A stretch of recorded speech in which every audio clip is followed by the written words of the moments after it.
നമസ്കാരം. മണിപ്പൂരിലെ ഇംഫാൽ ഈസ്റ്റ് ജില്ലയിൽ സുരക്ഷാ സേന നടത്തിയ അതീവ നിർണായകമായ നീക്കത്തിൽ നിരോധിത ഭീകര സംഘടനയായ പീപ്പിൾസ് ലിബറേഷൻ ആർമി (PLA)യുടെ സജീവ പ്രവർത്തക അറസ്റ്റിലായി.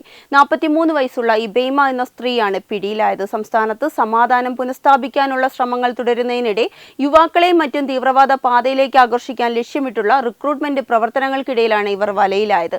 ഇംഫാൽ ഈസ്റ്റിലെ സവോബംഗ് ഫോറസ്റ്റ് ഗേറ്റ് മേഖലയിൽ വെച്ച് സുരക്ഷാ സേനയും പോലീസും സംയുക്തമായി നടത്തിയ പരിശോധനയിലാണ് ഈ നിർണായകമായ അറസ്റ്റ് നടന്നത്. അറസ്റ്റിലായ യുവതിയുടെ പക്കൽ നിന്നും ഒളി സങ്കേതങ്ങളിൽ നിന്നുമായി ഒരു നാടൻ നിർമ്മിത റോക്കറ്റ്, ഏകദേശം 60 കിലോഗ്രാം ഭാരമുള്ള അതിശക്തമായ സ്ഫോടക വസ്തുക്കൾ, ഡിറ്റേറ്ററുകൾ എന്നിവ സുരക്ഷാ സേന കണ്ടെടുത്തു. സാധാരണയായി ഗറില്ല യുദ്ധമുഖങ്ങളിൽ മാത്രം ഉപയോഗിക്കുന്ന സ്ഫോടന വസ്തുക്കളാണ് ഇവയെന്നാണ് പ്രാഥമിക പരിശോധനയിൽ വ്യക്തമായിട്ടുള്ളത്. 60 കിലോഗ്രാം സ്ഫോടക വസ്തുക്കൾ എന്നത് ഒരു വലിയ പ്രദേശം മുഴുവൻ തകർക്കാൻ ശേഷിയുള്ളതാണ്. സൈനിക വാഹനങ്ങളോ സർക്കാർ കെട്ടിടങ്ങളോ ലക്ഷ്യമിട്ടുള്ള വലിയൊരു ആക്രമണത്തിനുള്ള തയ്യാറെടുപ്പായിരുന്നു ഇതെന്നാണ് രഹസ്യാന്വേഷണ വിഭാഗം സംശയിക്കുന്നത്. നാടൻ റോക്കറ്റുകളുടെ സാന്നിധ്യം സൂചിപ്പിക്കുന്നത് ഭീകര സംഘടനകൾ തദ്ദേശീയമായി ആയുധങ്ങൾ നിർമ്മിക്കാനുള്ള സാങ്കേതിക വിദ്യ വികസിപ്പിച്ചെടുത്തു എന്നതാണ്.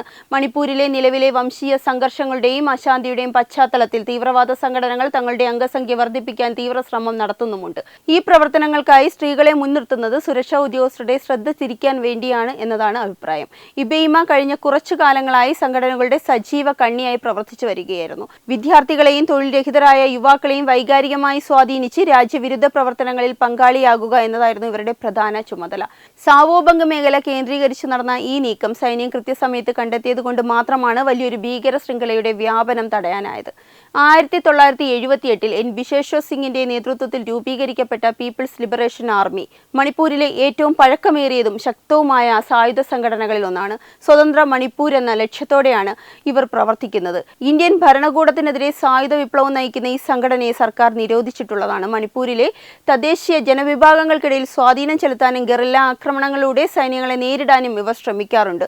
സമീപകാലത്ത് മണിപ്പൂരിലുണ്ടായ അസ്ഥിരത മുതലെടുത്ത് PLA തങ്ങളുടെ പ്രവർത്തനങ്ങൾ വ്യാപിപ്പിക്കാൻ ശ്രമിക്കുന്നതിന്റെ ഭാഗമായിട്ടാണ് ഇപ്പോൾ നടന്ന റിക്രൂട്ട്മെന്റ് ശ്രമങ്ങളും. കഴിഞ്ഞ കുറച്ചു മാസങ്ങളായി മണിപ്പൂർ വംശീയ സംഘർഷങ്ങളുടെ കനൽപാതയിലാണ്. ഈ ഒരു സാഹചര്യം തീവ്രവാദ ഗ്രൂപ്പുകൾക്ക് വളക്കൂറുള്ള മണ്ണൊരുക്കുന്നു.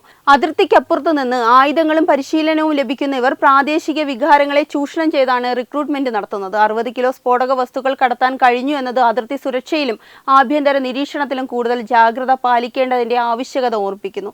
ഇംഫാൽ താഴ്വരയിലും പരിസര പ്രദേശങ്ങളിലും സൈന്യം പരിശോധന കർശനമാക്കിയിട്ടുണ്ട്. സ്ഫോടക വസ്തുക്കൾ എവിടെ നിന്നെത്തിച്ചു, ആർക്കു വേണ്ടിയാണ് ഇവ സംഭരിച്ചത്, റോക്കറ്റ് നിർമ്മാണത്തിന് പിന്നിൽ പ്രവർത്തിച്ചവർ ആരെല്ലാം തുടങ്ങിയ കാര്യങ്ങളിൽ വിശദമായ അന്വേഷണം നടക്കുകയാണ്.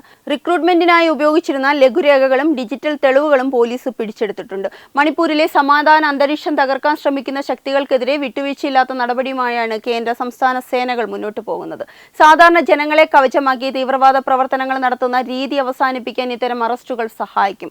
സ്ഫോടക വസ്തുക്കളുമായി ഒരു സ്ത്രീ പിടിക്കപ്പെട്ടത് സമൂഹത്തിനുള്ളിൽ തീവ്രവാദ ചിന്താഗതികൾ എത്രത്തോളം ആഴത്തിൽ ഇറങ്ങിച്ചെന്നിട്ടുണ്ട് എന്നതിന്റെ സൂചനയാണ്. ജനങ്ങൾ ജാഗ്രത പാലിക്കണമെന്നും സംശയാസ്പദമായ നീക്കങ്ങൾ അധികൃതരെ അറിയിക്കണമെന്നും സുരക്ഷാ ഏജൻസികൾ മുന്നറിയിപ്പ് നൽകുന്നു. വെബ് ഡെസ്ക് തത്തുമൈ TV.